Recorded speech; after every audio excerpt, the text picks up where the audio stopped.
Welcome to the Place to Be Reviews. It's a beautiful morning.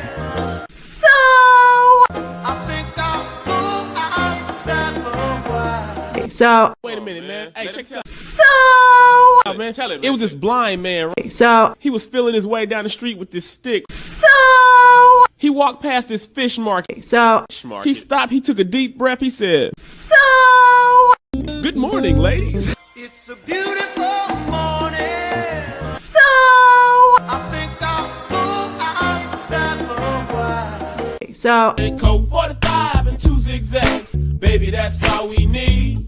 so, We can go to the park, tap the dog, smoke that tumbleweed. so, As the marijuana burn, we can take our turn so, singing them dirty rap songs. so, Stop and hit the ball like Cheech and Chong. So- Sell takes from here to Hong Kong. Kong. Good. Good morning, everybody. Hail to the chat. It is I, it is he, it is me, Etep Wakuyan, and the place to be. Reviews right here with all of yous on this episode 9 of Mornings with the Place to Be Reviews. Let me acknowledge the chat first of all and give a congrats. Look at she is now wrenched in the chat. Vassy, hail to you. And go subscribe to Vassy. I'm going to pop a link. Actually, Vassy, you're wrenched. You can post your link in the chat because I want people to go subscribe to your channel and watch your Falcon and the Winter Soldier review because it is exquisite. And I've just given Vassy some tips for production. Yes, you are worthy, my dear. Yes, you are worthy. I like to help as much as I can. I'm not an expert. I'm still learning things, but it's always nice to help a fellow creator. Snortopoopas Cuber, hello humans. He said, let me highlight his comment. Hello humans and other critters of the chat. Hello to you, sir. I feel like Barbara Walters. Like is that character based on Barbara Wawa a little bit? Hello, I'm Barbara Wawa. Welcome to 2020. Daisy Divine, hail. Thank you for joining us. Man, let me sip a coffee for the working man here. And this quick shout out to Hillside Mechanical Services, which I don't even know if they're still in business. This coffee cup is literally like almost as old as me. Hey, my sketchbook 340 says, "What's up, big man? Hail to you. How are you? Wherever you folks are, however you are watching, listening, thank you all for being here. I've got, I picked up some articles this morning that I want to talk about because there are things that we didn't have time to get to on the show last night. And if you caught any of the show last night, Fanzine came in and just like derailed. I love the dude to death. I'm giving him a hard time, but he threw a curveball into the Jason Voorhees debate. And I think people had it misconstrued when I said Jason was a zombie. I don't mean a zombie as in like The Walking Dead or Night of the Living Dead, or I think, let me hit the microphone with my thing, or Return of the Living Dead even, if that suits your fancy more. I mean zombie in the sense that he is just of the undead. And allow me to further clarify and expand upon my statement. Lola Meets, what's up, Ma, with the best avatar on YouTube. Good morning to you, miss. How are you? Let's see, wait. It's just because me has to talk to this big stew. I love it.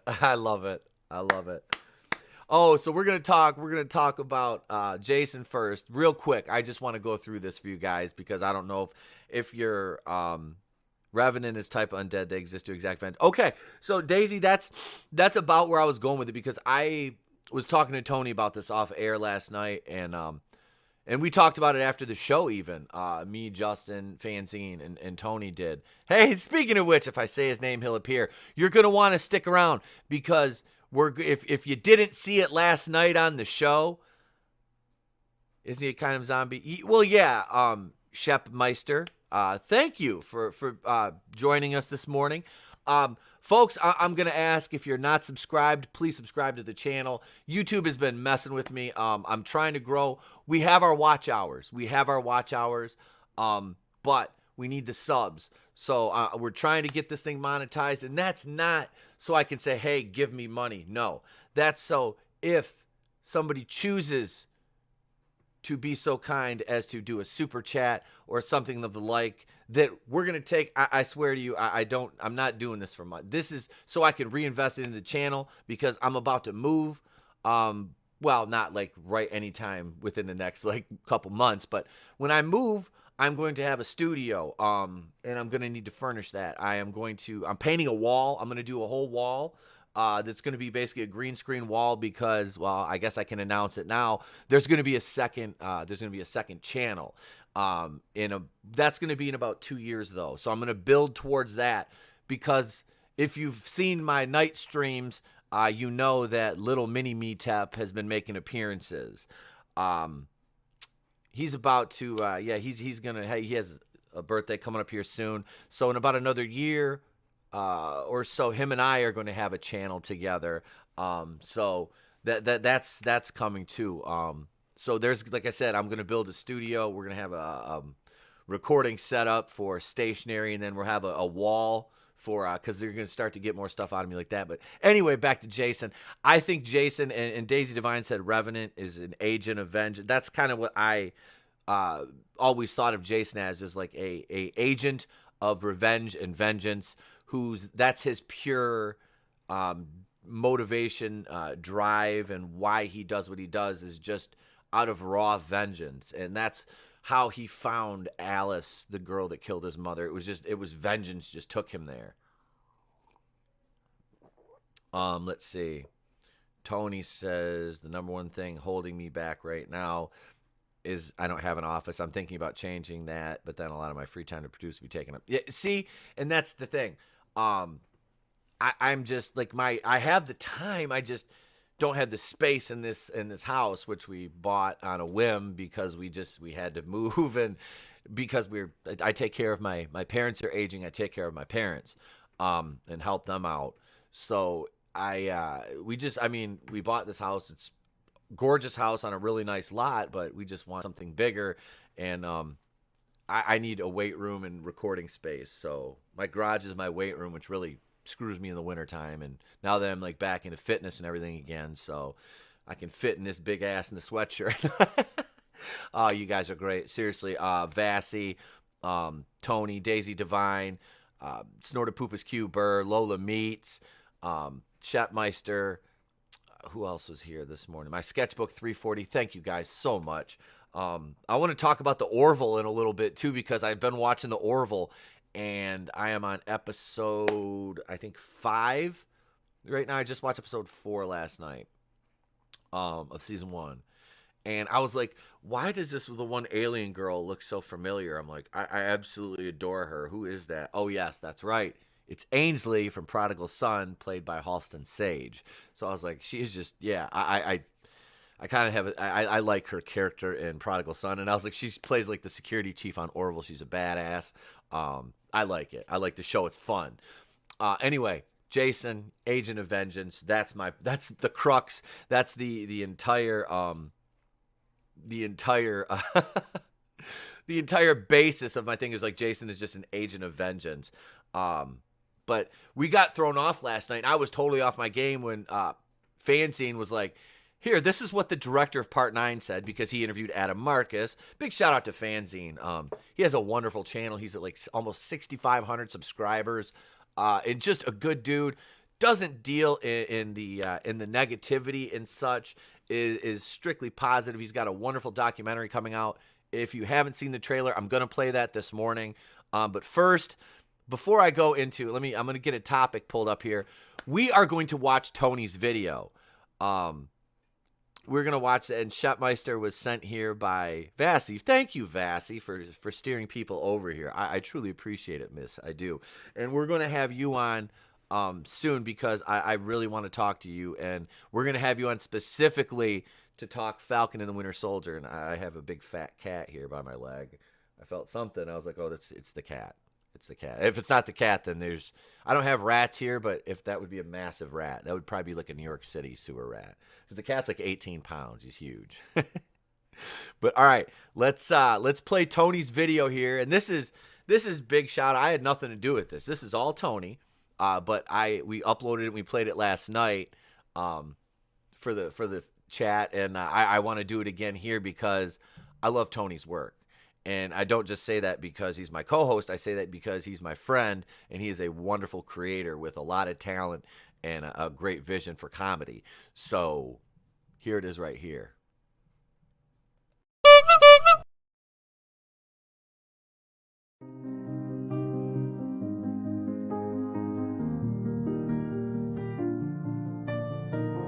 Do you ever look around at your continent and feel a little down? Ashamed of where you come from? Do you ever see your parents offered up to a Libyan warlord from your cage and silently wish to yourself, reality can be whatever I want? my friends, are you simply hungry?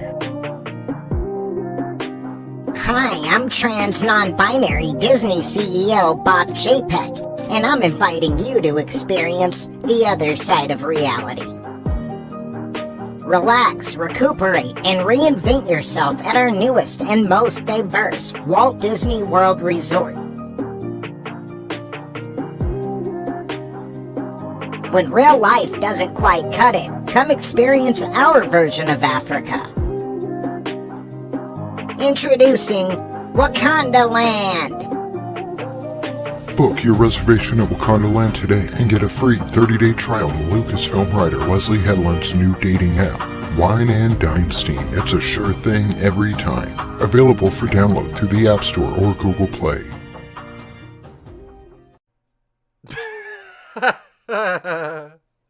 I'm serious.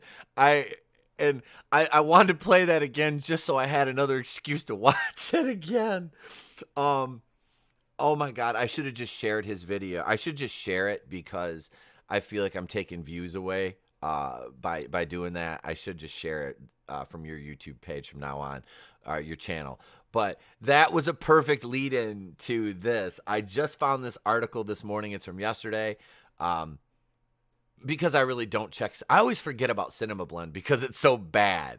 They're such a garbage tier website. I don't even really have them on my radar. It's like if I want bad journalism, I usually go to like the Mary Sue or We Got This Covered. Cinema Blend is just, they're not even like ironically bad. They're just like comically bad, you know? But let's go over here and Black Panther's Lupita Nyong'o explains why it's so hard to continue without Chadwick Boseman.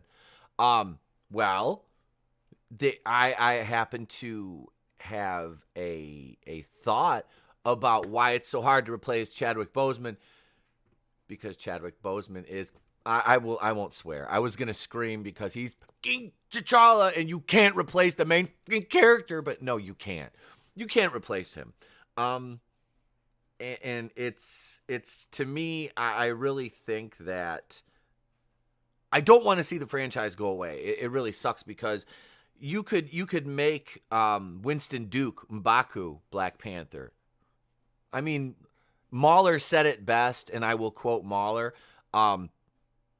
So all he has to do is drink the purple juice, and he can be, But Killmonger destroyed all the flour. But I mean, let's be honest. You can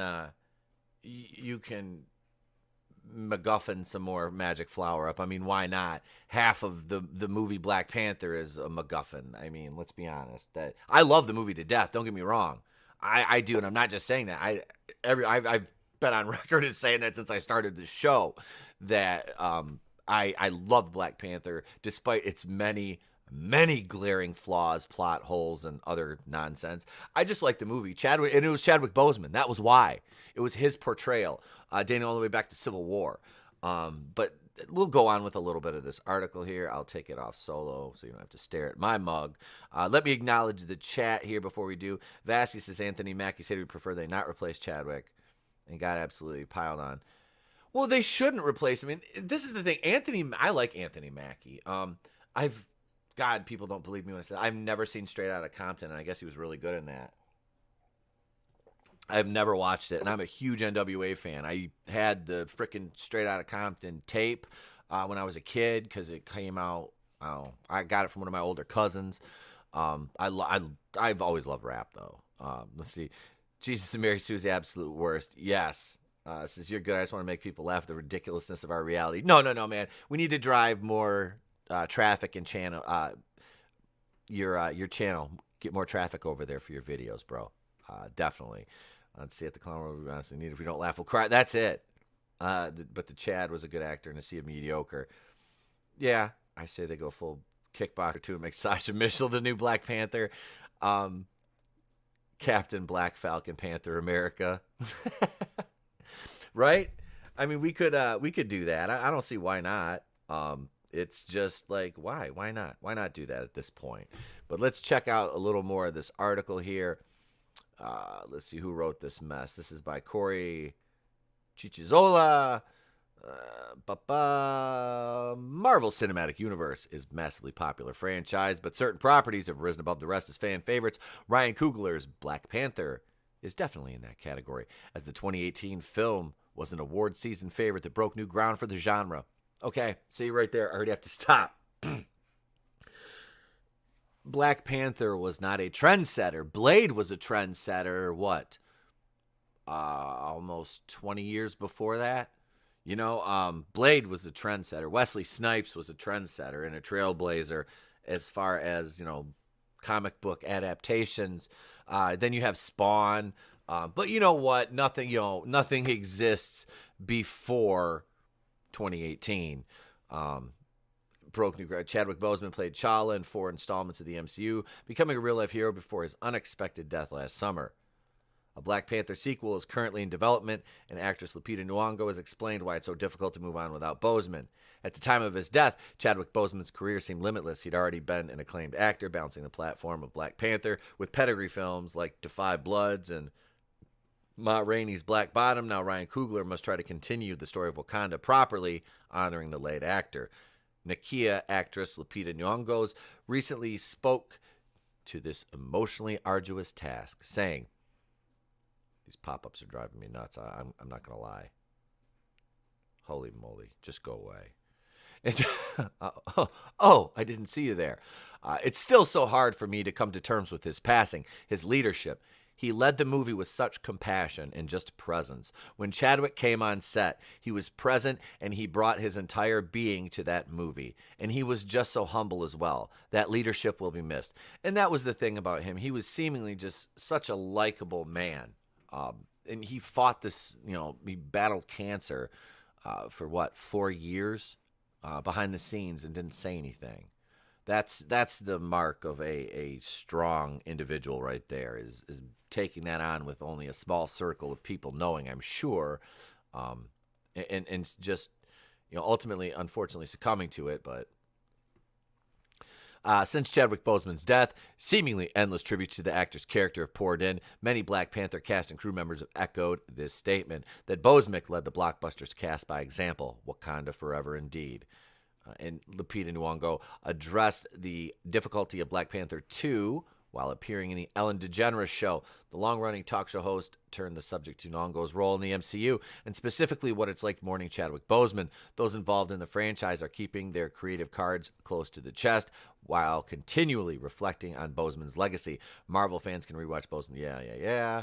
Later in the same interview, Lupita went on to explain exactly how she's feeling after Boseman's passing. While grief is ever-changing, the Oscar-winning actress was generous enough to share her feelings, saying, "He was my friend, so it's hard to think of him in the past. I do know for certain that he would want us to do this, and I feel what Ryan Coogler has planned very much honors him and his legacy, so I feel good about going back." Let's see. We'll kind of skip ahead. I don't know. Orville Nation is in the chat. Let me go back. Let me go back up here, and we'll get. Can we not have Shuri take up the mantle? Letitia will need to pack on. Yeah. Leticia Wright. This is the problem, though. They've canceled Leticia Wright. They've canceled her already for her quote anti-vax and statements on Twitter last year. She deleted all her social media because of that. Like I said, I did a video on that, and I did that video just so, well, probably in next year when Black Panther 2 comes out, we're going to be hearing the excuses blaming alt-right, toxic white male Russian bot troll incel neckbeard man babies for chasing her off social media, when it was the weirdos on Twitter. That's who did it. It wasn't Russian bots. It wasn't alt-right trolls. It was the weirdos on Twitter that chased her off because she dared have an opinion that stepped away from the hive mind. Aside from that, if they did that, Shuri's character was a bit abrasive and annoying at times. I will say that. But that's because she was basically playing the role of a petulant child. But I think if she she would have to honestly put on about 20, at least 20 to 30 pounds of body weight. Hopefully most of that would be like lean mass. She would look good, and it would be a little more believable. I wouldn't mind seeing that. Let's see. What do you think? What do you think of Invincible? Will it pull a Game of Thrones? Okay, somebody's going to have to. What is Invincible? Is that a new show or something? I honestly don't even know. I don't know. I'm sorry, Matthew. I don't know. Effie's Nest as Black Panther. She's already a super. Oh God, yeah, that tiny little girl. That if Invincible follows a comic, it'll be fine. Yay! Some morning.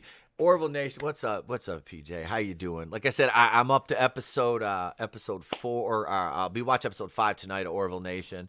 I really liked episode 4 where they found that world ship. That was really freaking cool. But I don't want to do. We're going to talk about that in a little bit. We're going to talk about that in a little bit. See, nobody wants to file source. No, that's a problem. Is they always take the source material. The chat just jumped on me, and it's an Amazon cartoon based on a comic book. Okay, thank you. I don't have Amazon Prime or anything.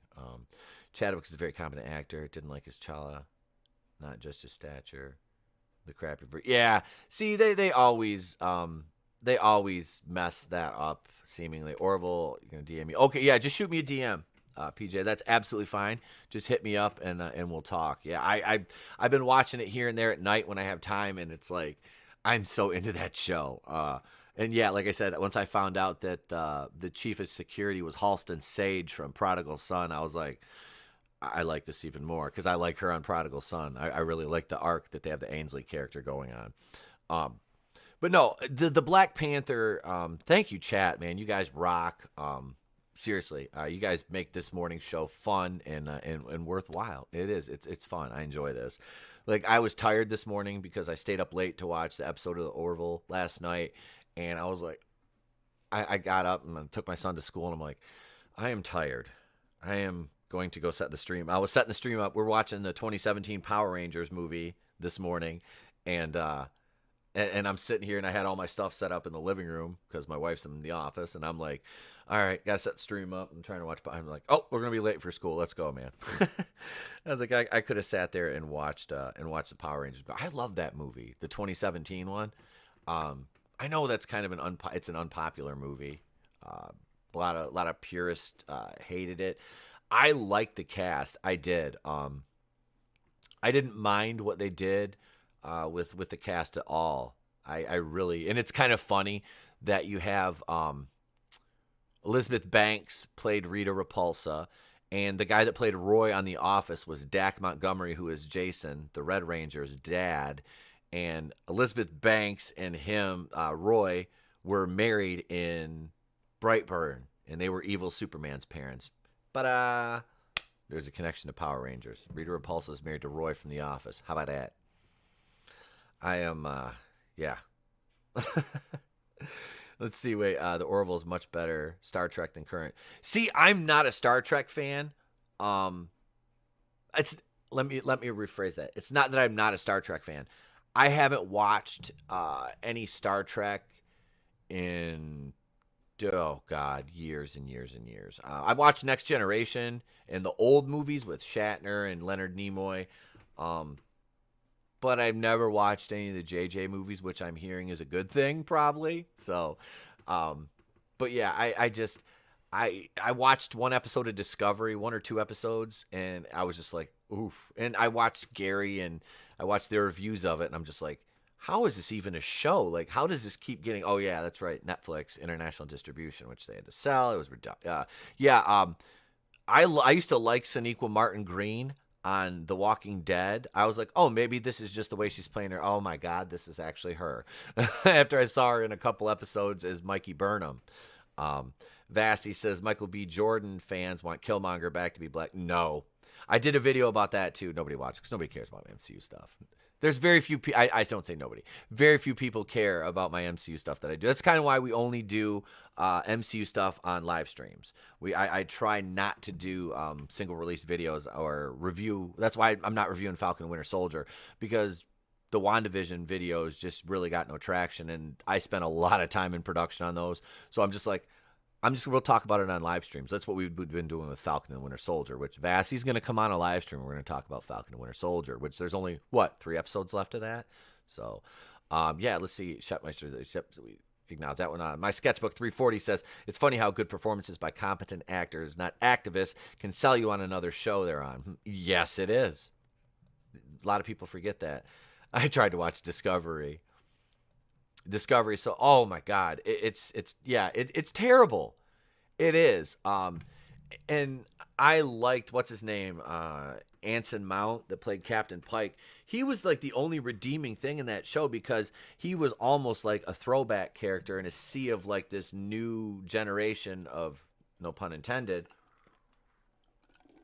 of characters that's just about crying and feelings, and Mikey Burnham is perfect and everybody else is subpar. And any male character on the show, especially one that are hued like this, are basically expendable. They might as well just all be red shirts. I mean, the one episode, like was it the white science officer? There was the one they put on YouTube.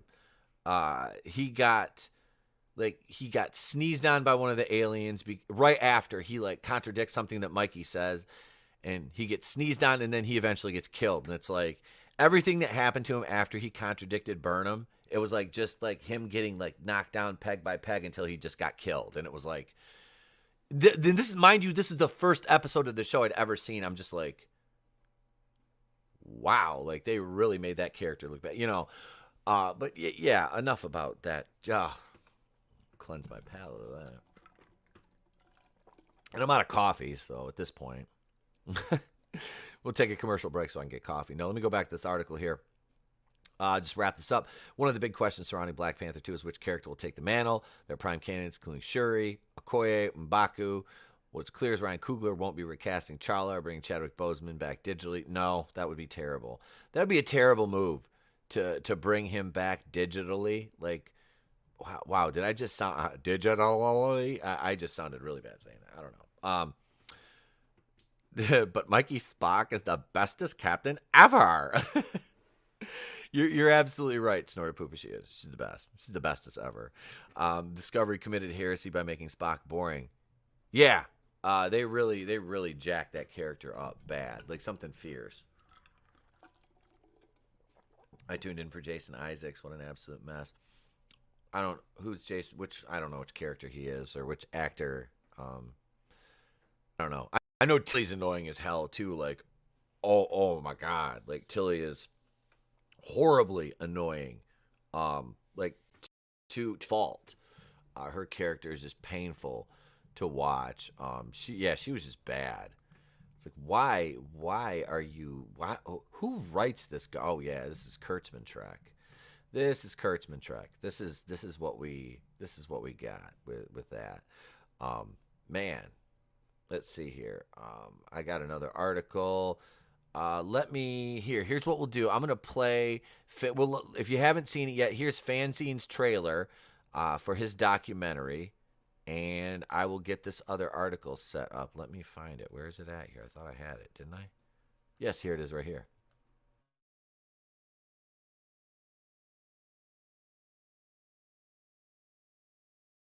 I mean, the 80s means everything to me. I mean, the 80s is when I grew up. It's what formed me. Gosh, I mean... It's showtime.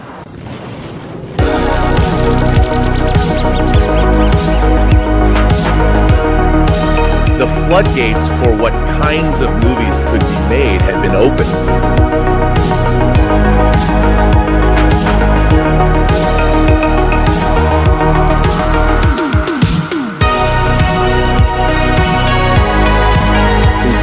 The end of that live action innovation was the 80s.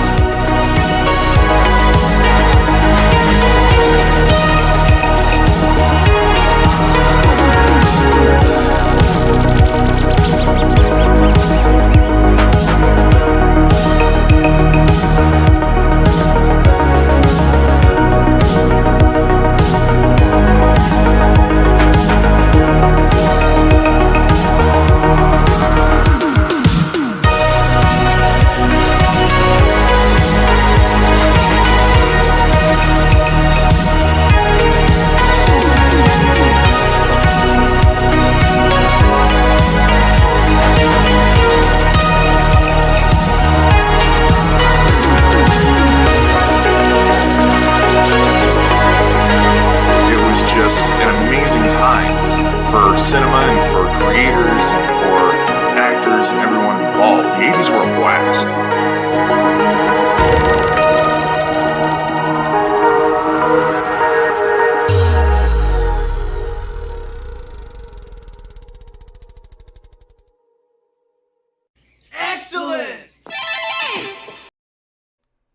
And that is such a great trailer. It really is. And that's all that's Fanzine. I am throwing his link in the chat right now. So if you're not subscribed to Fanzine Vids, like I said, wonderful guy, great content creator, has an awesome channel over there. Yeah, just he's a Fandom Collective member, like myself, and the FC team. Big shout out to them. Flipped Out, Jeff the Rookie Critic, Fallon, Jet Penny, Fanzine, Daniela, everybody behind the scenes. You guys rock. They're wonderful people who do great things to promote our community and help everybody rise together. So my sketchbook 340 says my childhood, the trailer. Bro, you're preaching to the choir right there. That, like I said, I like playing that. And that this is a testament to his editing, because that music in there and the way those scenes are cut, that is beautifully edited. Just to hit you right in the feels. And the first thing that really got me about that was the Popeye with Robin Williams. I was like, oh my God. I was like, I have not seen that movie in probably since I was a kid, honestly. I watched that movie ad nauseum because Popeye, I used to watch the Popeye cartoon all the time as a little guy. And, yeah, that was, I was like, oh my God, it's Popeye. And then, of course, Short Circuit. Oh, man, that is, yeah, there's so much goodness in that trailer. And what's not goodness is io9gizmodo.com.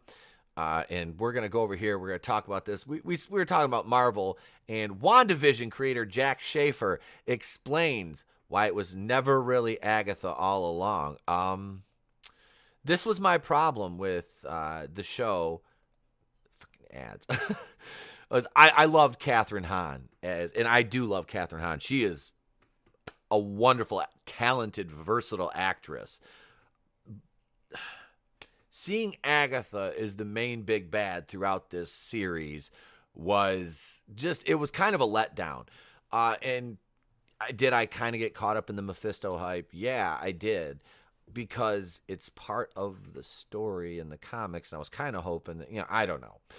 Especially being as the kids were involved and the kids are part of Mephisto in the books, I was like, they might, but, And then Hayward, they kind of really... They just cheaped out on Hayward's arc in the end, because up until the point where he tried to shoot the kids and Monica and Wanda, it was like he was just doing his job, basically. Vassy, yes, you're right. I got to highlight Snorter Poops. He says, nice hardware, Stephanie. Oh, my God. Yeah, dude, I need to buy those. I need to buy copies of those. Oh, and I'm so excited. I checked the tracking. I should have my copy of Life Force. If you're familiar with the movie Life Force, if not, we'll watch the trailer before we're off the air today. I'm watching that tomorrow on a friend of mine's channel for his birthday. It's a space vampire movie from the 80s. Kind of hokey, but really fun. Vassy says, it's like they were scared to make Wanda a true villain. Yes, they were. And it's and I don't want to say, oh, it's because she's a woman, but I mean, given what they're doing with the MCU, I mean, it's kind of like they are. Like, it's like they can never make a male character like physically go over on a female, you know? Like Sharon Carter, she got beat up a little bit last episode, but I mean, and I like the Sharon Carter character. I love Emily Van Camp. She was amazing on the show Revenge, and I'm about to start watching that again too. But I just, it just blows my mind. Like Thor and Ragnar, I don't know. Anyway, so let's get into this article because I could go off on that sidebar note for an hour or 6. When Marvel's WandaVision rhetorically asked who's been messing up everything in its 7th episode, the answer was as obvious as it was catchy. But by the series finale of the Disney Plus series, that's kind of redundant journal writing, but anyway, the answer had become considerably more complicated in no small part because of how densely packed and at times overstuffed the episode felt. Agatha Harkness very quickly became WandaVision's closest thing to a big bad supervillain, but in the finale, the parasitic elder witch said a few things that made it somewhat unclear as to exactly where WandaVision was placing responsibility for what happened in Westview. Much as Agatha very explicitly took credit for all of WandaVision's mischief while hamming it up to the camera during Agatha All Along, Agatha and Wanda's journey into the Scarlet Witch's mind made it quite clear that Wanda was uncontrollably working hexes long before she and Agatha ever crossed paths. So we'll kind of pause there to expand on this. Let me go to the chat back here. Sharon Carter was Wonder Woman 2.0. I'm not saying I'd mind seeing a cat fight between Gal Gadot and Emily Van Camp. Orville Nation, my super chats aren't working. We got to fix that. Subscribe. Share the stream out, peeps. If you're not subscribed yet, hit that button. I appreciate all of you. Like I said, I don't. Hey, I want to entertain and I want to keep bringing great guests on and grow the brand so we have more exposure so we can do more things for you guys. Because I want to be live. I want to hit 1,000. This is my goal. I want to hit 1,000 by July so I can go live on my phone because, not to name drop, but I'm going to be hanging out with the world-class bullshitters. And we're going to be doing we're all going to be at a friend's wedding, but we're going to record some, we'll record some, but I want to live stream with these guys and I want to be able to do it from my phone. So that's why I want to hit 1,000. That's my goal. And actually my birthday is going to be in what day is it? It's the 8th. So I have 11 days, I think 11 days until my birthday. So on my birthday, it's Monday, April 19th. It's going to be it's going to be a world-class place to bullshit reviews is what we're going to be calling that episode of the Monday night going in Raw because because he works full time. Jeff, Nick, and Kendo will be joining Tony, myself, and Red Gaze for a spectacular birthday extravaganza here. Thank you. Phoenix Animation, sir. Morning to you. Phoenix Animation is somebody who is another very talented artist here. Check out his Indiegogo, Reclaiming Zendara. Check that out. This dude is doing he's got merch too. I gotta have you back on soon, brother. It's been too long. Tony says, I'm sorry, but I can't fap to Shelley Duvall. You could live stream. Yes, that's another one, man. I will, yes, because we're going to meet up in August with Phoenix. So, yeah, see, if I hit that 1,000 by July, we're going to be live streaming from mobile when I take trips and stuff, too. So, Orville Nation, dude, you guys. Angelus Draven, hail, sir. Hail to you. We can get 1K. That's that 1K by July. That is my that is my goal. Like I said, man, this isn't me. This is we. Because without everybody, there's no this. I'm just some guy talking into a webcam with nobody listening. So no, I do appreciate. Drop a link in the chat for Phoenix Animation's channel. Phoenix, you have a channel, don't you? I was going to say, because I know you had the Indiegogo. I swear you have a channel, too. This is going to sound really bad. I have problems keeping up on who I'm subscribed to because I try to subscribe to everybody that I can and share your stuff. If I see you on Twitter, I try to retweet everything I can for everybody on Twitter. Let me go in a little bit more of this article. Tony, if you're in the chat, can you grab Phoenix's Indiegogo and drop that in there? And yeah, do the thing, man, in his channel too, por favor, or Vassy. Vassy is a new wrench here. She's a new mod on the channel, so she's got a wonderful channel as well. Just put out her Falcon and the Winter Soldier review the other day, which I watched, and it was spectacular. Vassy, don't hesitate to drop your own link in the chat either. That's absolutely fine. WandaVision, here we go. Let's see. In a recent interview for Empire Magazine's film podcast, WandaVision creator and showrunner Jack Schaefer reiterated how at one point Jesus, I need more coffee. In the show's production process, the possibility of Agatha acting as more of a mentor to Wanda, as she is often in the comics, was briefly considered before it was ultimately decided the character would work better as a villain.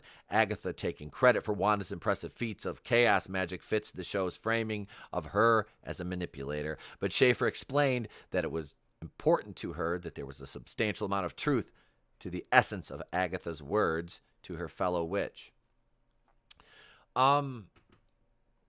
Jack Schaefer said she didn't know how to read comics. So how does she know how to translate source? Oh, she doesn't. That's right.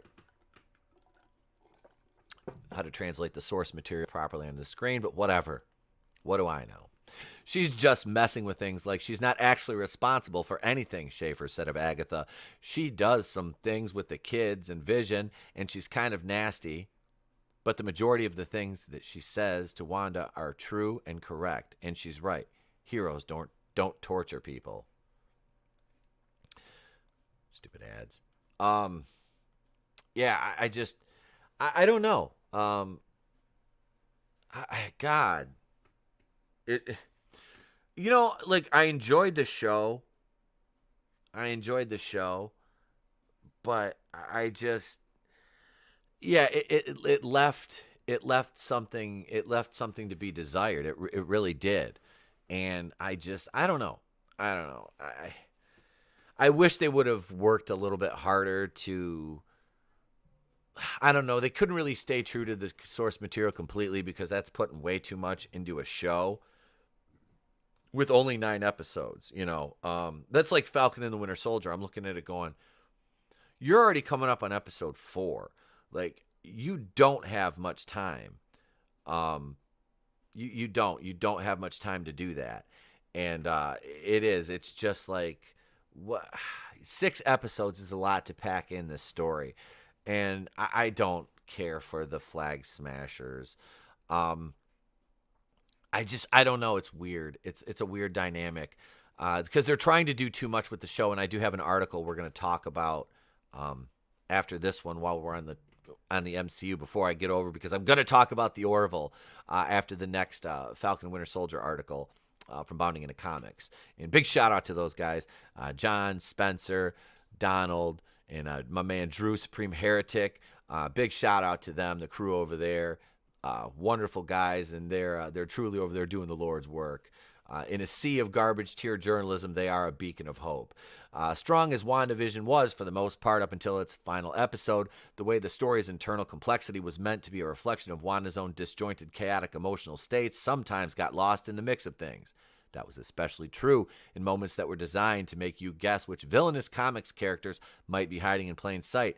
Despite all the red herrings, though, Schaefer still sees WandaVision as a story that illustrates why the power Wanda yields also comes with a high level of responsibility.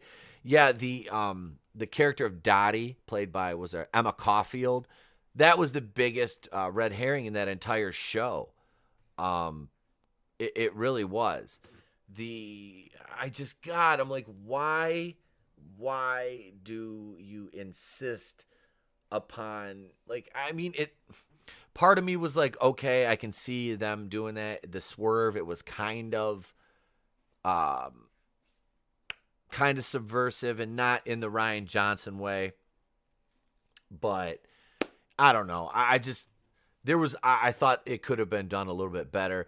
I was going back through comments and answering comments and responding to comments on videos, and I saw a bunch of them that YouTube didn't even let me know I had.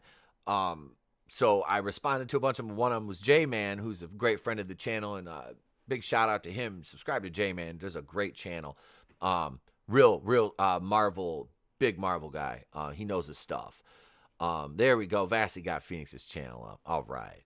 So we were talking about White Vision and how good of that's one of his favorite characters in the books. He really. And I was like, I hope we kind of see him again, because it was nice. And thank you. There we go. We got Phoenix's channel up there. But yeah, man, I don't know. I think they could have done things. I think they could have done things better. I really do. It's just yeah. They kind of dropped the ball with the final episode. Let's see, it's important to, this is a word salad. This is Charles Pulliam Moore, I believe is the writer's name. He's so full of himself on his own writing. It's like, he's like the Darren Aronofsky of writing garbage tier articles. Aronofsky is just high on his own supply. Like I said, I made the mistake against the advice of Nick.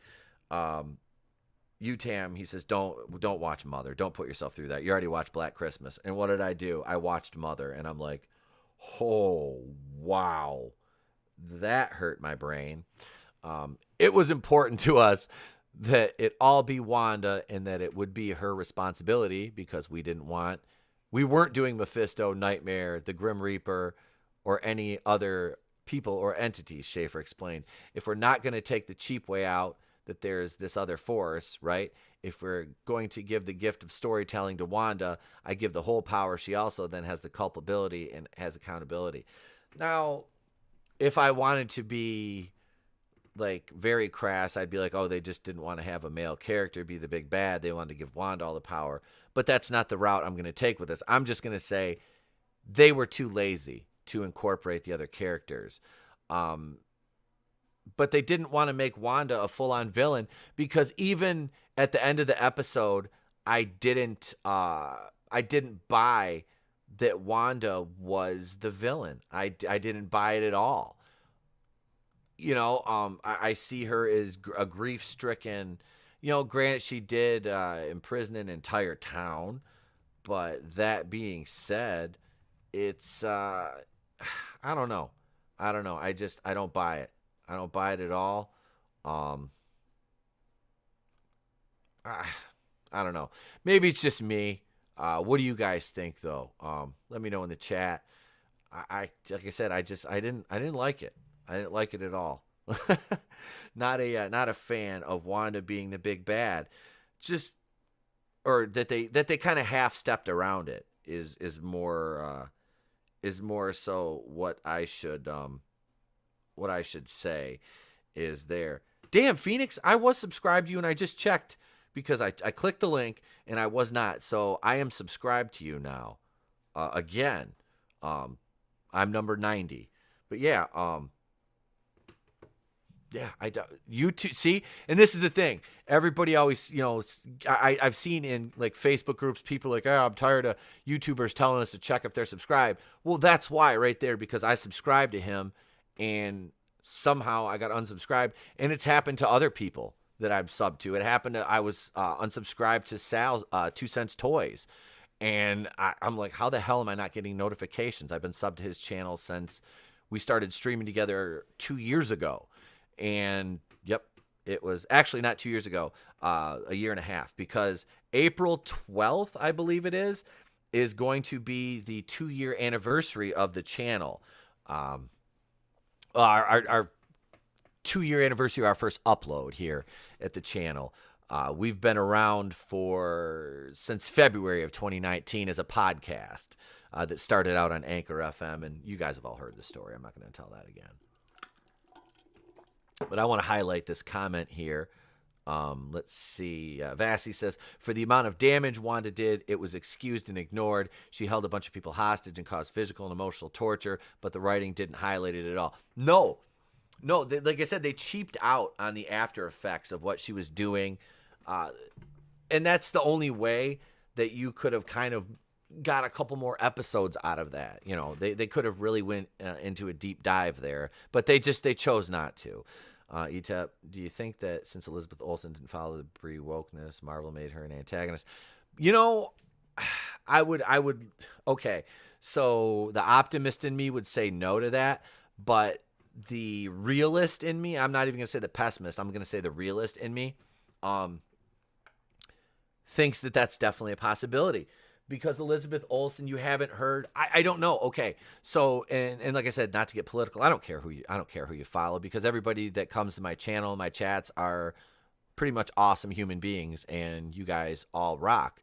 But because when the Avengers did that, assemble for President Biden, when they showed up at the rally, I don't know if she was there. I know Chris Pratt wasn't. Which he caught flack for, obviously, because people are just out to get Chris Pratt.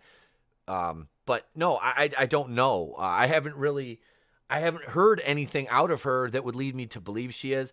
And I don't know. Feige, I don't want to say that they would punish her for that, but we all know how Hollywood works. Gina Carano has shown us how Hollywood works, that whole situation. So, Phoenix, you're welcome. He says, thanks, ETEP and everyone. Dude, you're welcome. You're welcome. That's what this is about. It's about growing together, rising together. There's, like I said, this platform is a wonderful thing, and it's introduced me to some wonderful, amazing people who I never otherwise would have crossed paths with. So I am appreciative of the ability to do that on here, and if the channel grows, so be it. We're just going to keep trying to entertain you in different ways and provide different kinds of content for you guys. So yes, thank you all. Kilgrave and Jessica Jones had a much better writing. We understood the damage he did to Jessica and those around him. See, I've never watched Jessica Jones. I'm watching Daredevil right now. I have like 8 shows I'm watching right now. Okay, it's a lot. It's a lot. I'm trying to. That's why I'm not really reviewing all the shows that I'm watching. Like I said, part of the I Love the 80s series we're doing is Galaxy High School. And if you haven't watched my review of that, it's like 9 minutes long. I have some fun with it, and that's what I'm going to do with those reviews. It's not a deeply layered plot, but there is some little fun things in there. So I have fun with the reviews. The next video will be out either Saturday or Sunday. And it will be episodes 2 and 3 because there's only 13 episodes. So I'm going to try to do like 2 to 3 episodes of video from now on, just so I don't want to spend forever doing the reviews, because it does take some time to produce them, but luckily they're all on YouTube. So I'll be able to do that. Let's see. Daisy's got to go. Well, thank you for joining us. I appreciate it. Thank you for joining. We appreciate you being here, and have a wonderful day or night wherever you may be. Let's go back into this article a little bit here. Out of all WandaVision's twists, Pietro's recasting caused some of the biggest buzz because of its implied significance and the possibility of a future filled with mutants. Pietro, as Schaefer explained, was always meant to be a major meta joke, crafted to poke fun at the audience, every bit as it alarmed Wanda herself the minute her ersatz brother showed up on her doorstep. Beyond the obvious gag of it all, though, a fair amount of thought went into how actual grieving people sometimes struggle with fears and how they'll remember their lost loved ones. See, I was not happy with that because I really wanted to see the Evan Peters Quicksilver, because Evan Peters was great as Quicksilver. Let's see, my sketchbook 340 says Daredevil's good, Punisher season 1's not bad, rest is garbage in my opinion, including especially the crossover. Yeah, I'm working my way. I watched like a couple episodes of The Punisher and just kind of fell off. I need to go back and watch it. I like Bernthal as the Punisher. I like John Bernthal. I think Frank Grillo would have been a much better Punisher. They wasted him as Crossbones, and it was a shame. Yeah, Vassy says they keep teasing the mutants and ridiculing the audience for theory. Oh, yeah. Yeah, that was the thing. Like, all these people, shut up about Mephisto. Shut up. It's like, well, you keep teasing all this stuff. You have all these Easter eggs in WandaVision for it, and then you don't deliver on it, and it's like, oh, your expectations. It's like, no, these people are insane. They're just insane. But no, it's really like, I don't get it. Why would you ridicule paying customers? They call us fans when in reality we're paying their bills. We're paying customers. And you're taking shots at your paying customers, for wanting more of your product, not necessarily. And that's the thing, is like, fan theories are half the fun of IPs like this. Like, what do you talk about? Like, I mean, my friends and I, when when we were younger and we watched shows like, or movies, it's like, okay, well, what if this, what if that, it's always a thing.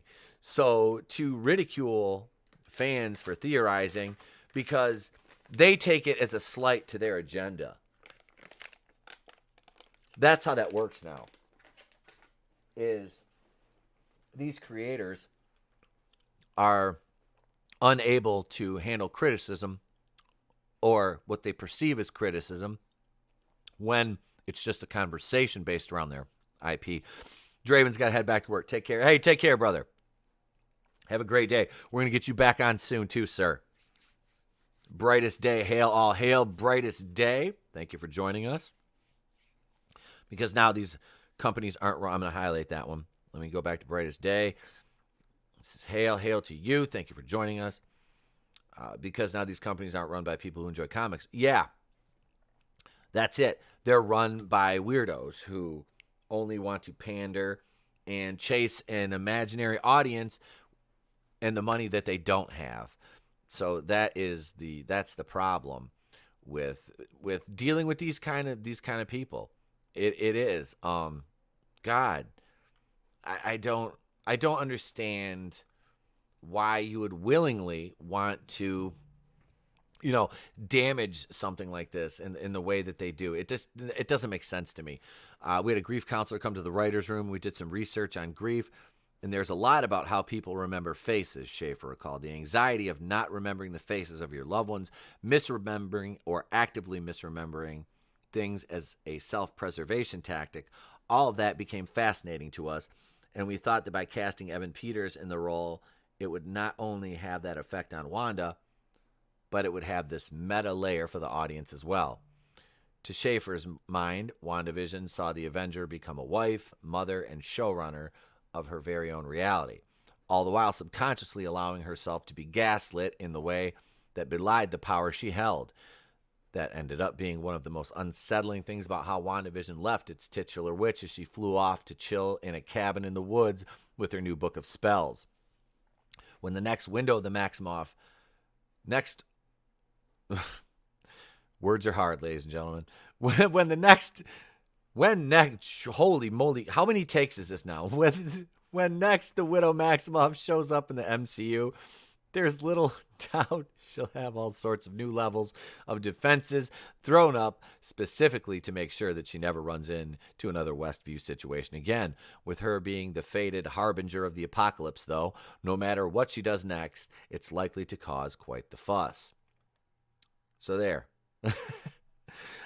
Keely Chow, what's up, man? Fandom Menace Ultron's in the house, ladies and gentlemen. Okay, so where's Grace at? Grace! Oh, God, just there she is.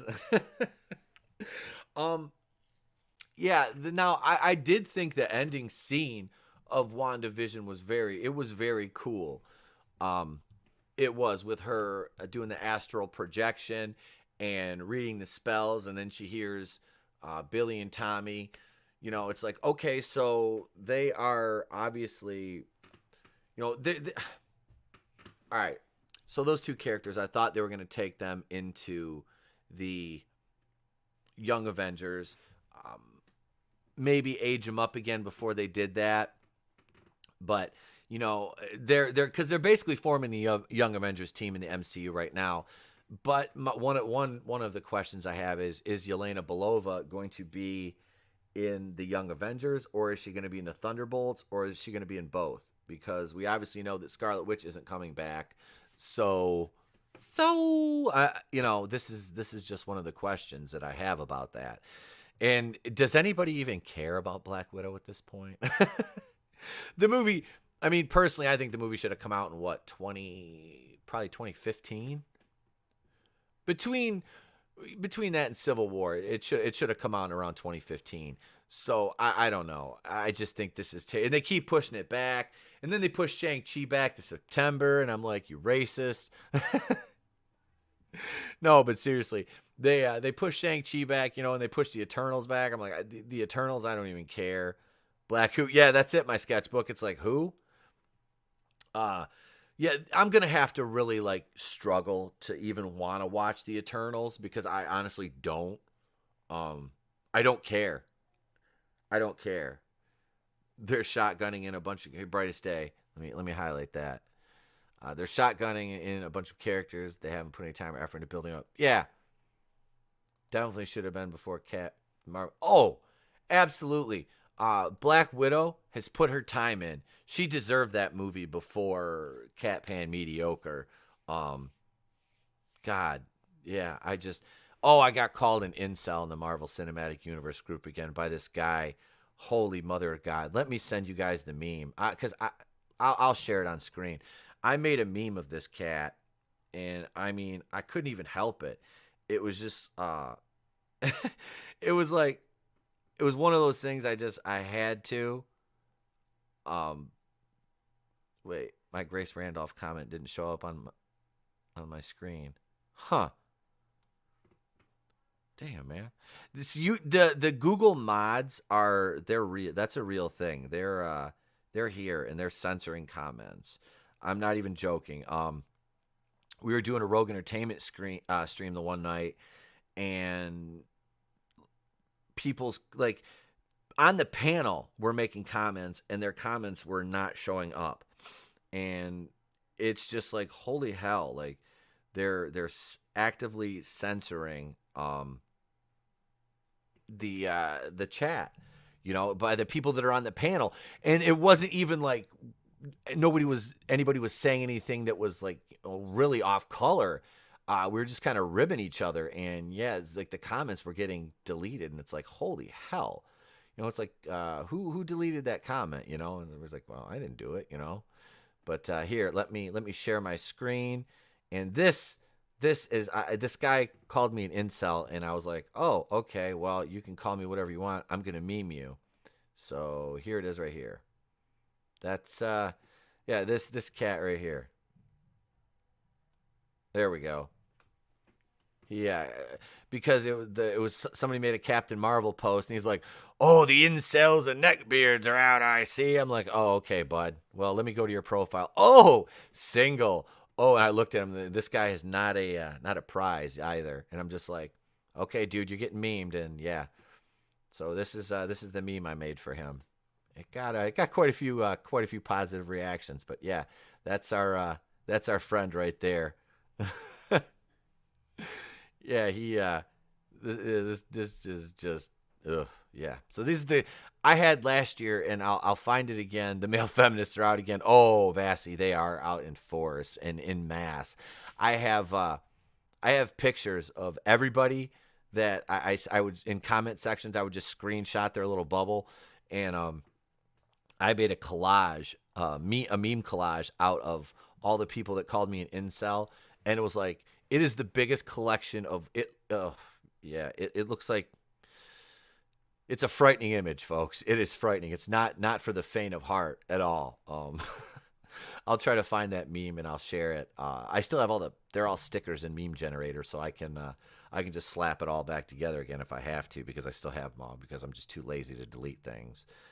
I'm a virtual hoarder, I guess you might say.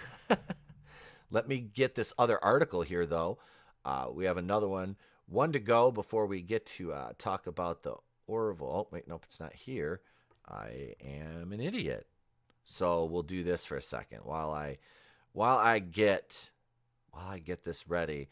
Let's see. We'll go with this one right here, I believe. We'll do.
There it is, Vassy.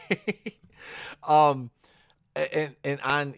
I just say on behalf of white people that if I ever see somebody putting raisins in potato salad, I'm probably going to take the potato salad away, throw it in the garbage, and slap your hand with a wooden spoon. What is wrong? Is that something that people do? Like I've had a lot of different varieties of potato salad in my day, but I've never once been like, hey, you know what this potato salad needs? Raisins. I don't even like eating raisins as it is. But in potato salad, that's just two completely different flavors and textures that don't need to mix. My sketchbook says, my ears. So if a polar bear eats a vegan, does it count as a vegetable?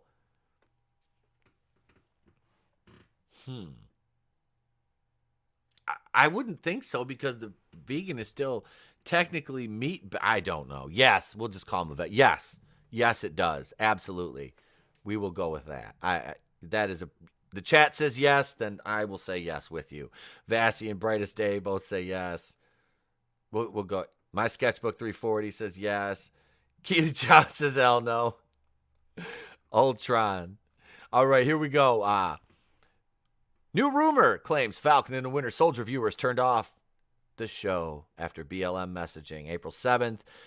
John F. Trett, big shout out to John and Bonding into Comics, like I said. A relatively new rumor claims that viewers for the recently released Falcon and Winter Soldier Disney Plus turned it off. The show featured BLM messaging. This rumor comes from Overlord Doomcock. I kind of picked up on some of that. I mean,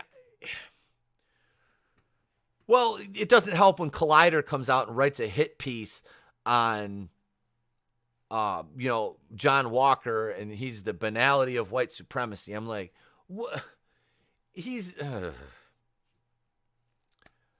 That hurts my brain a lot, and I would rather talk about the Orville. We're going to buzz through this article. Snortapoopus Cuber says no raisins in the tater salad. Yeah, I even Chala knows you should never put raisins in the tater salad. Orville, I saw your DM. I will answer it. I will hit you back as soon as the show's over with. That dude always has rumors and no evidence. Yeah. Yeah. If vegans eat all plants. We don't do that here.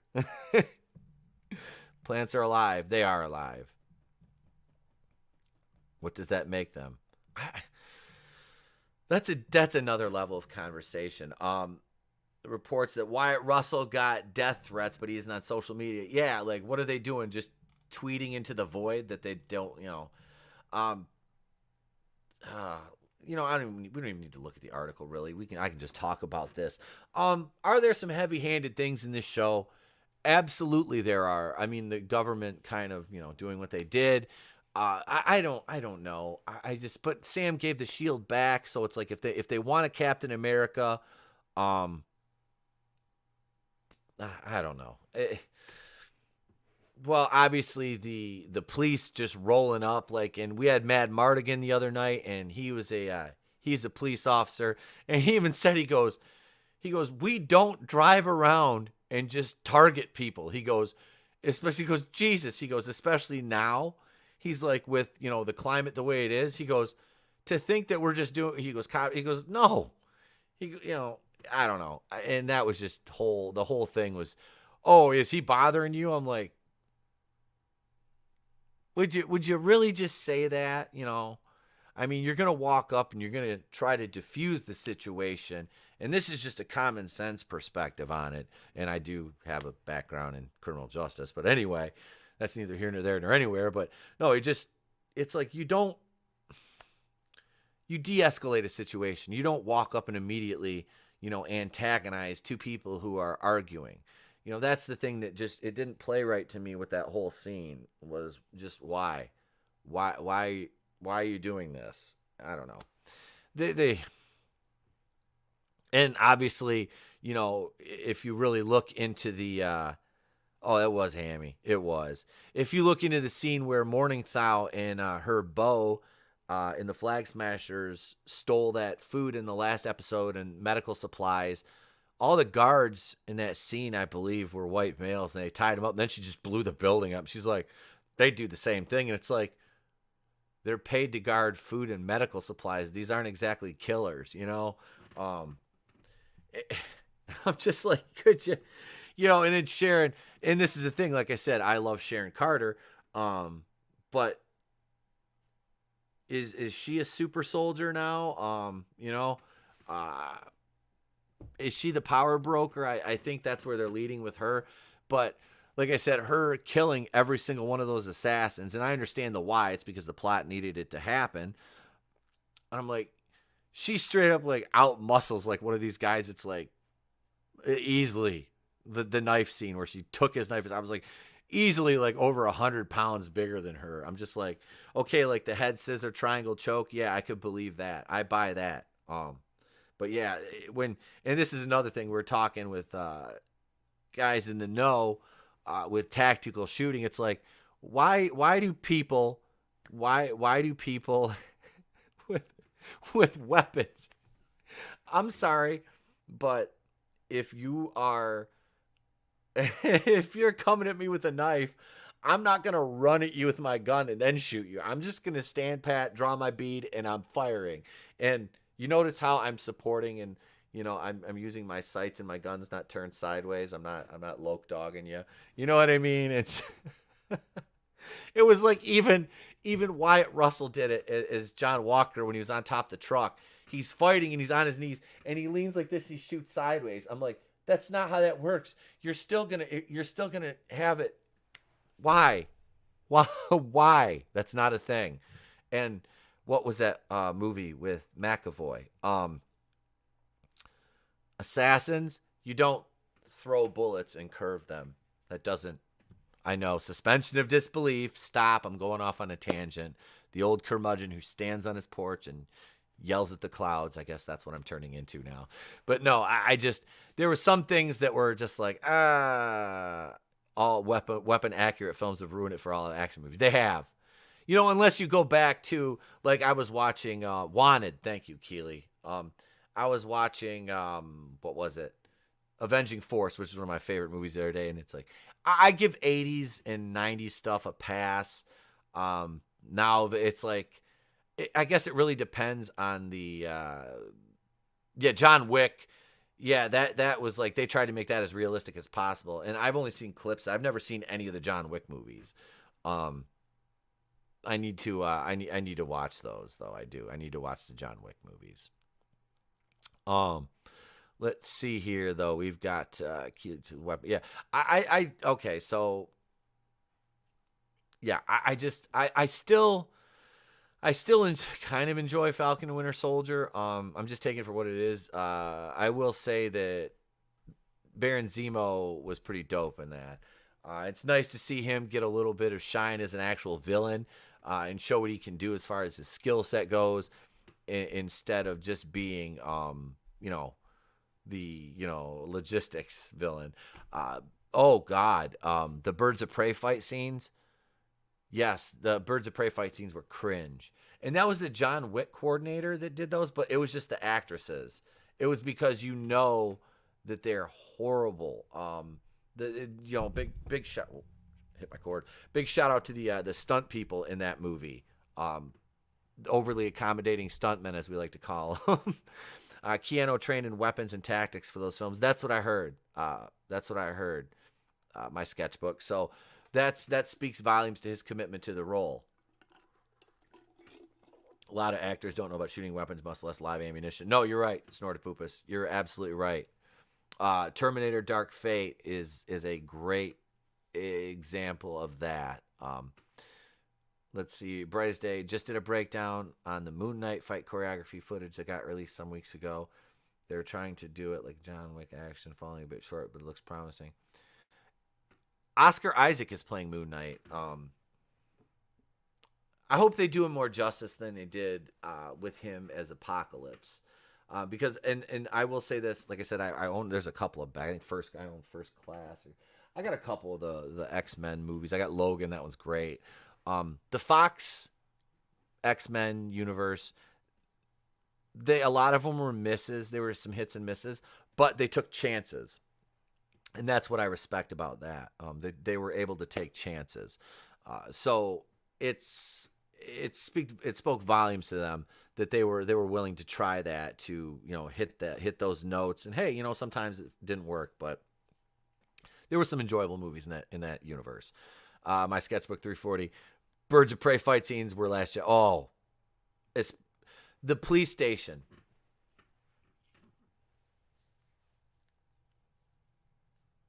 Oh, that police station scene. I'm just like, none of them are just going. So an entire precinct full of cops is just going to let a 120-pound little girl come in and take a shotgun, and she's just going to shoot everybody. And everybody's like, oh, well, they're confetti. I'm like, it was a metaphor for bullets because they didn't want to show that much blood. It's not a Quentin Tarantino movie. But man, I just, I don't. I hated it.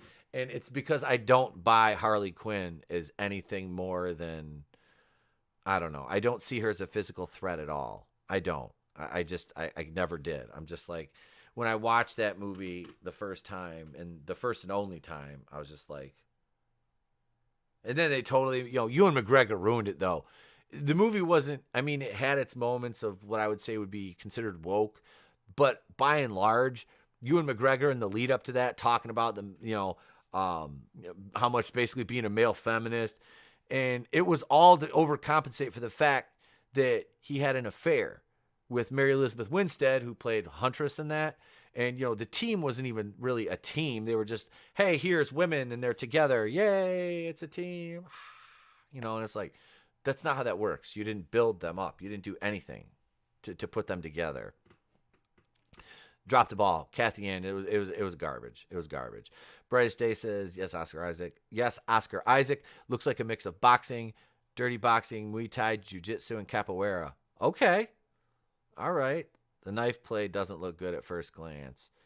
Yeah, that's always like, it's like how is this gonna work out? But so like I said, I am gonna watch at least one episode of all the Marvel shows. Like I'm gonna watch Loki, because I love Tom Hiddleston, but I'm just worried that we're not gonna get much Tom Hiddleston. We're gonna get female Loki and kid Loki and all this other happy horse shit.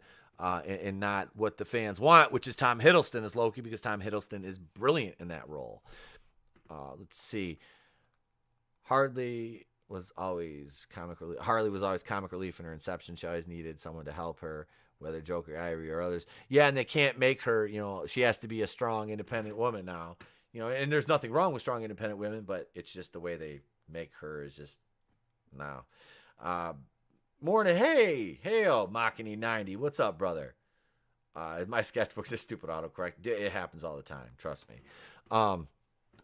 So, like I said, I know they're coming out with a Miss Marvel show, the Kamala Khan. I'll give that one episode. I will give that one episode of my time, and I won't watch that.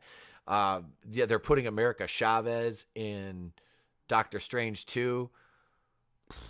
That's gonna be a hot mess.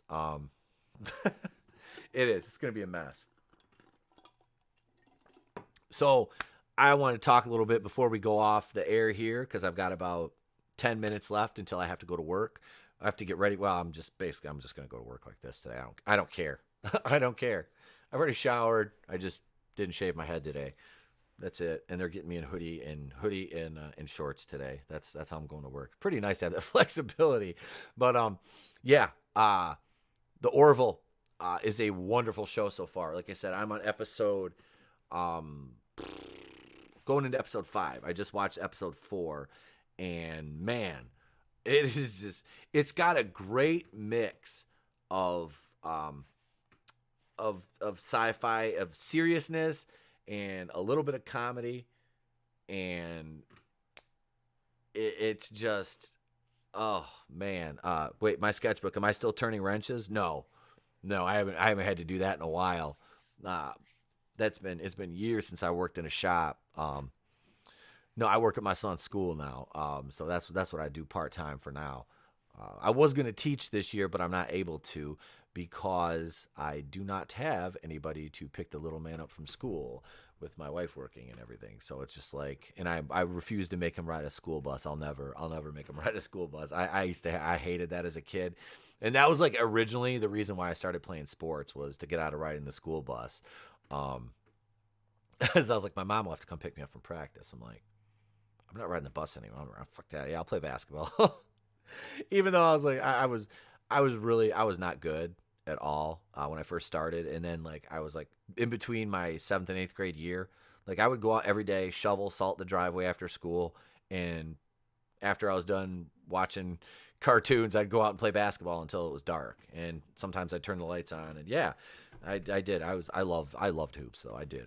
Now it's like, I shoot around at school with the kids sometimes. It's fun, I play horse and stuff with them. They dig it. Like, Mr. Pete, can you dunk? I'm like, not anymore. Not in like 10 years, but yeah, I used to be able to, but not anymore. Yeah, that's right. A Jew throwing down. It's pretty cool. Anyway, no, The Orville is good. Seth MacFarlane and the cast are really great. And it's funny, the genderless species just had those two had their Bortus. They had their child, and it's so funny, like the dynamic between those two characters, because his mate, Bortus's mate, I can't remember his name, but they get in like an argument, and he's like, what is, comfort food? And they go to the thing, and it gives him Rocky Road ice cream, and he's watching some old movie. It was so funny when Bortus walks on, these give each other that look. It's funny.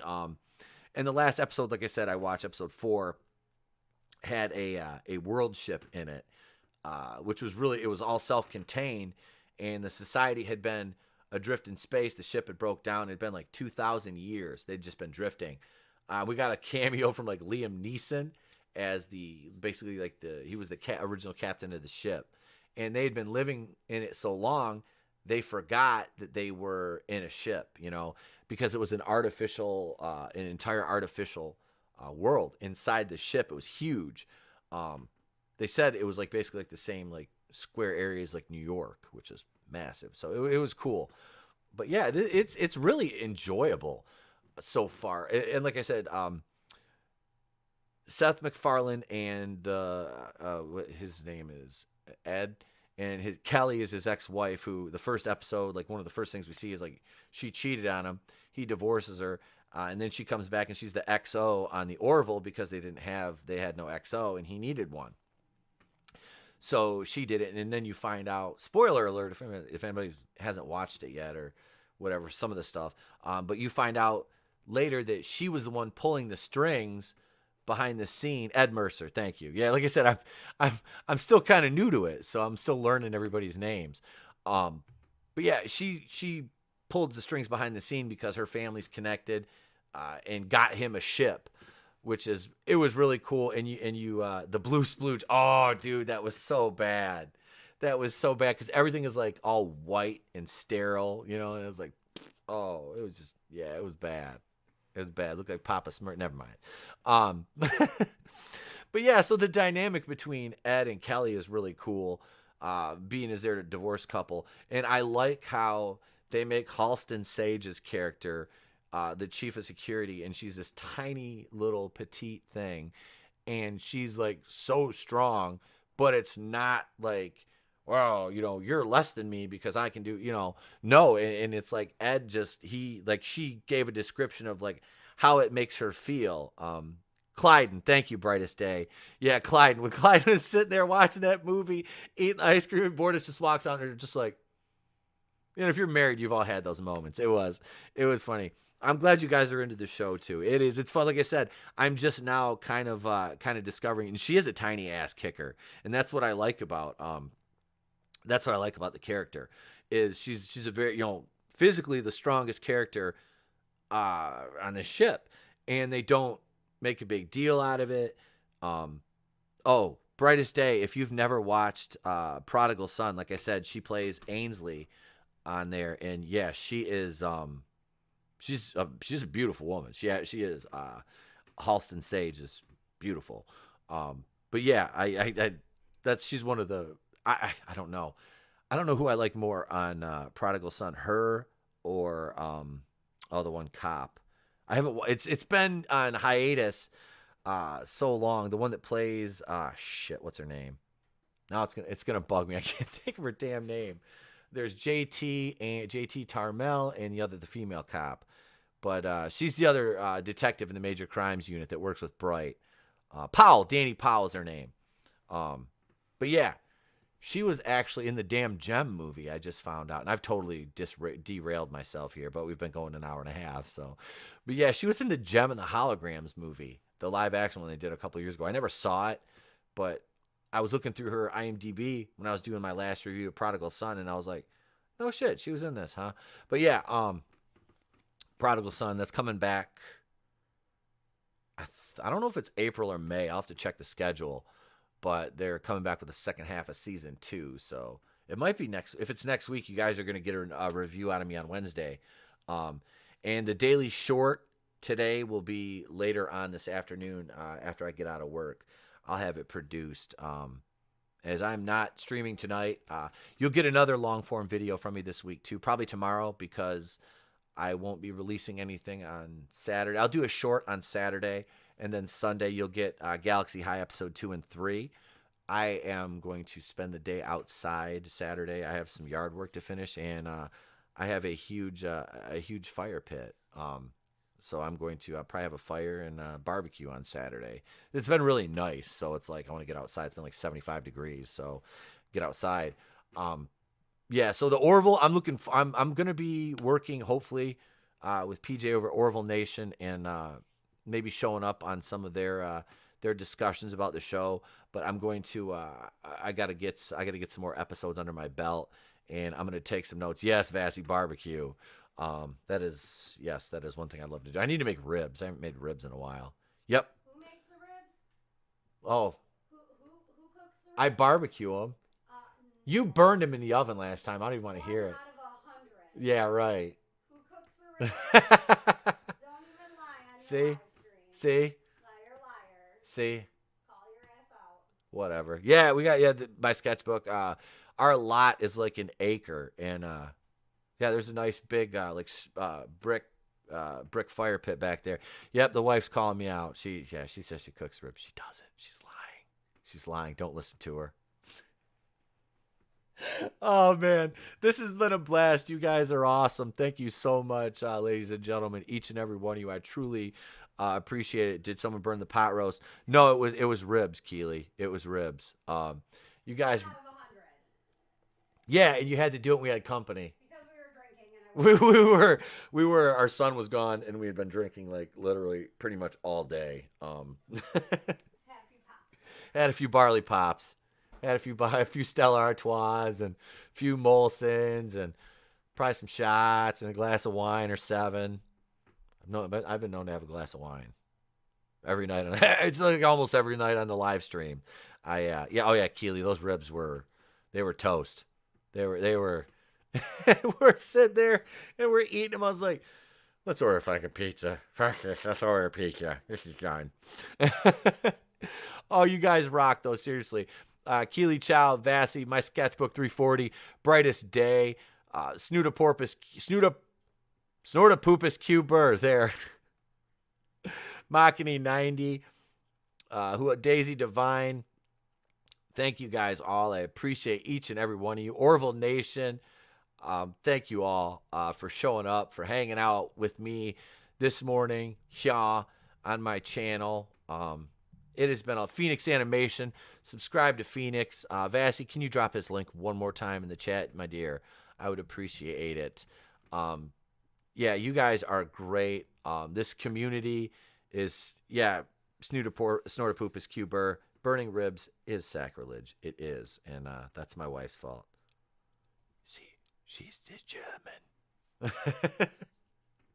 I've been known to snoot porpoises too. Oh man. Yeah, I gotta get, I could probably just keep going and going late to work. I don't, at this point, I don't care. I do what I want. I'm like Cartman. I do what I want, whatever. But no, I do have to go though, because I got to eat something I haven't eaten yet.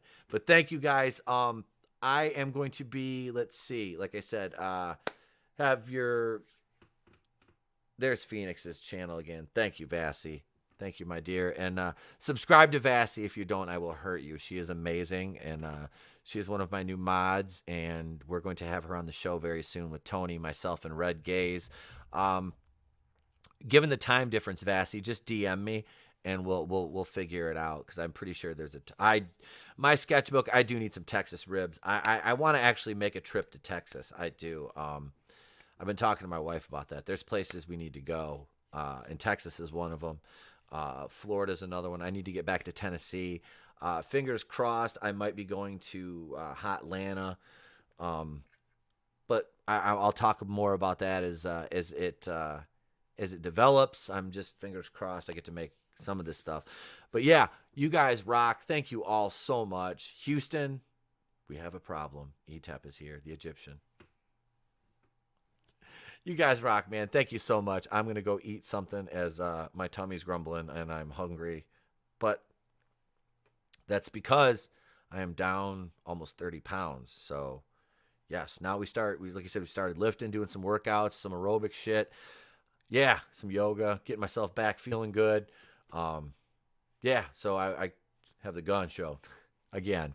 But I miss you. I miss wrestling, and I miss being in shape. So it's like I'm just going to start working out again and just get myself back into some shape, because having a 5-year-old, an active 5-year-old who is a little freaking army tank of a kid, I gotta stay. I gotta keep myself up and in shape and healthy, and yeah, it's important, man.